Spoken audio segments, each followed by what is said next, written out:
আসসালামু আলাইকুম। আমার মিনি ব্লগে সবাইকে স্বাগতম। তো সকালে উঠে আমার ১ম কাজ হলো মুখ ফ্রেশ হয়ে তারপর হচ্ছে আমার স্টুডেন্টকে পড়ানো। এই তো ও পড়ালেখা করছে। তার ফাঁকে ওর সাথে আমি একটু ভিডিও করে নিলাম।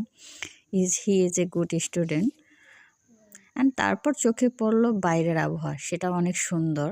আর দেখতে ভালোই লাগলো তাই একটু ভিডিও ফলো করে নিলাম। তারপর সকালে নাস্তা খেতে চলে গেলাম। আম্মু এই ভাজিটা তৈরি করেছে অনেক মজা। আর আমি রুটি দিয়ে ভাজি খেতে অনেক পছন্দ করি আর ভালোই লাগলো।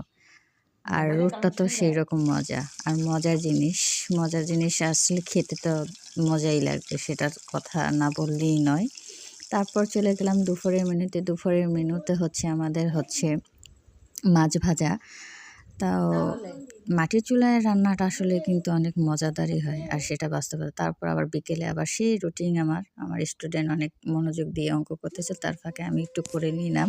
ওর ভিডিও হঠাৎ চেয়ে পড়ল। তারপর আর কি বিকেলে সন্ধ্যার পর একটু সাজতে টাইপ নতুন ড্রেস পরে একটু আয়নার সামনে ঢং করলাম। এই তো।